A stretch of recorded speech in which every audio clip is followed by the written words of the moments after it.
Au nom du Père, et du Fils, et du Saint-Esprit. Amen. Mon Seigneur et mon Dieu, je crois fermement que tu es ici, que tu me vois, que tu m'entends. Je t'adore avec profonde révérence. Je te demande le pardon de mes péchés et la grâce de faire avec profit ce moment de prière. Ma Mère Immaculée, Saint Joseph, mon Père et Seigneur, mon ange gardien, intercédez pour moi.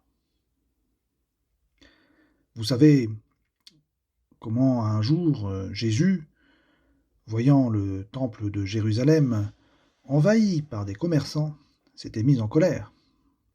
Avec un fouet qu'il s'était fabriqué avec des cordes qu'il avait trouvées sur place, il s'était mis à les expulser, semant un trouble certain à l'ordre public.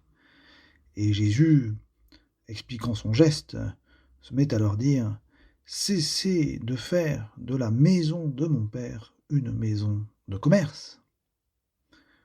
Nous sommes assez d'accord avec cela, n'est-ce pas? Oui, le lieu sacré doit être un lieu à respecter. C'est un espace pour adorer, un espace pour aimer, un espace pour prier, un espace pour se recueillir, pas un espace pour vendre et acheter.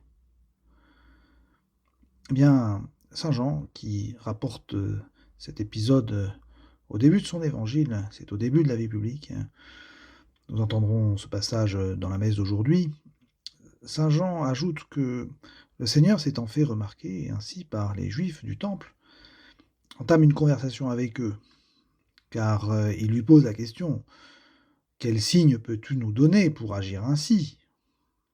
Et Jésus leur dit « Détruisez ce sanctuaire, et en 3 jours, je le relèverai. » Et les Juifs lui répliquèrent « Il a fallu 46 ans pour bâtir ce sanctuaire, et toi en 3 jours tu le relèverais. » Oui, nous comprenons quand même.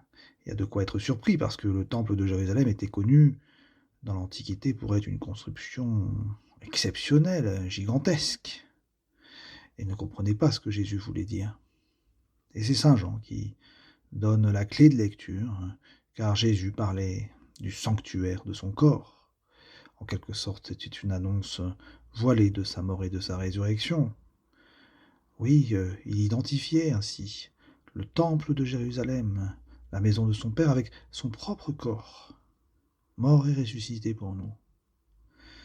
Eh bien, cet évangile, c'est celui de la fête liturgique d'aujourd'hui, qui est une petite fête, mais qui est une fête sympathique et particulière, car c'est l'anniversaire de la basilique de Saint-Jean de Latran à Rome. C'est la cathédrale du pape. Et non, ce n'est pas la basilique Saint-Pierre, c'est la basilique Saint-Jean de Latran, qui est la première des grandes cathédrales construites dans le monde entier. Ah, ça ne date pas d'hier. Nous sommes au IVe siècle.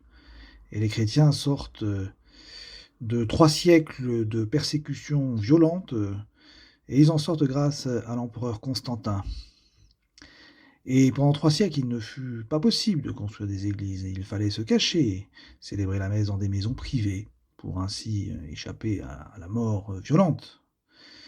Et puis cet empereur qui arrive et qui veut manifester sa grande libéralité avec l'Église, et il donne des terrains de l'Empire, et fait construire une église, et pas une petite église, une énorme basilique, qui s'appellera Saint-Jean de Latran, et aujourd'hui on commémore le jour où le pape Sylvestre Ier, vous savez, Saint Sylvestre, eh bien en 324, a consacré cette église sous le titre de la basilique du Très Saint Sauveur, c'est-à-dire Jésus lui-même, mais aussi des Saint Jean Baptiste et Saint Jean l'Évangéliste, Saint Jean du Latran. Pour tous les catholiques du monde entier, on peut dire que symboliquement, cette église, c'est la mère de toutes les églises. Traditionnellement, on le dit, la mère est le chef de toutes les églises du monde. Parce que c'est la première, la plus emblématique. Bref, si vous allez à Rome, après le coronavirus, allez à Saint-Pierre de Rome, bien sûr.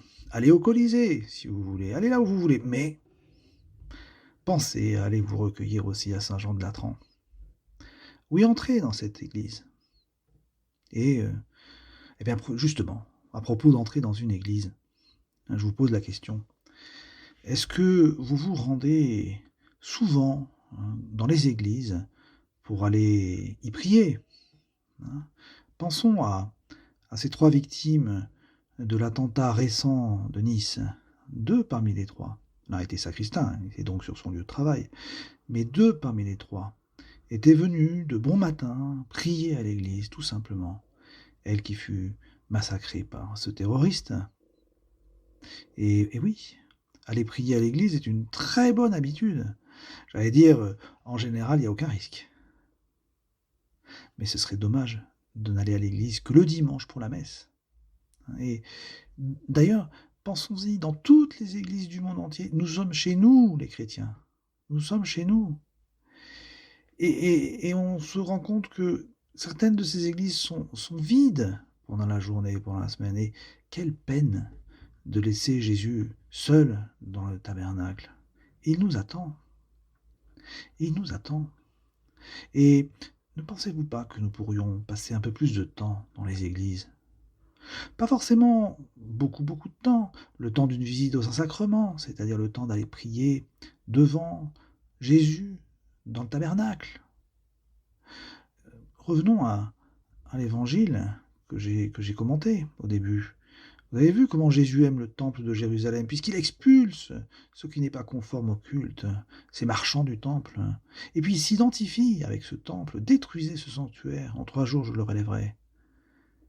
Sanctuaire, son corps. Vous voyez, le mot église désigne aujourd'hui 2 réalités.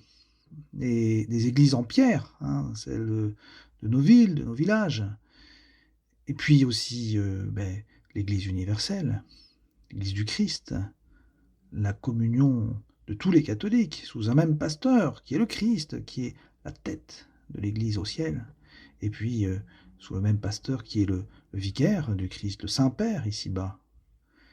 De telle sorte que aimer l'église, c'est aimer le Christ, et aimer le Christ, c'est aussi aimer l'église. Parce que l'église, comme le dit saint Paul aussi, elle est le corps du Christ. Et il reprend ainsi cette image, cette déclaration de Jésus concernant le temple de Jérusalem. Le corps du Christ. C'est aussi le mot que le prêtre dit lorsqu'il nous donne la communion. Il nous dit le corps du Christ. Nous répondons Amen.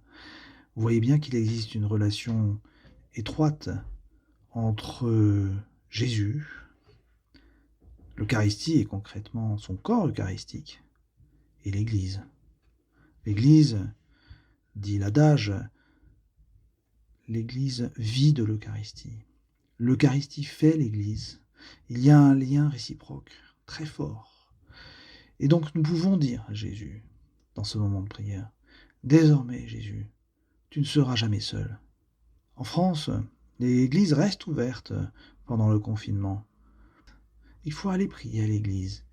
Il faut peut-être 2-3 minutes, allumer un cierge, prier devant la statue de la Sainte Vierge ou bien celle d'un saint. Mais n'oublions pas, entrer dans une église, c'est non seulement un déplacement géographique, mais entrer dans une église, c'est aussi entrer dans la famille de Dieu. C'est une action spirituelle. Car je vous le répète, aimer l'église, c'est aimer le Christ. Visiter l'église, c'est visiter Jésus. Et donc, permettez-moi de vous lire ce point de méditation de saint José Maria, qui peut nous aider, et qui disait « C'est pour nous que Jésus est resté dans la Sainte Hostie, pour demeurer à notre côté, pour nous soutenir, pour nous guider. L'amour ne se paie que par l'amour. Alors, comment ne pas nous rendre auprès du tabernacle chaque jour, ne serait-ce que pour quelques minutes, pour le saluer et lui témoigner notre amour d'enfant et de frère.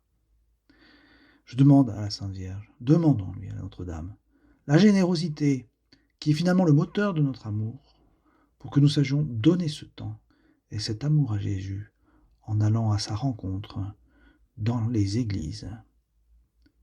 Je te remercie, mon Dieu, des bonnes résolutions, des actes d'amour et des inspirations que tu m'as communiquées dans cette méditation.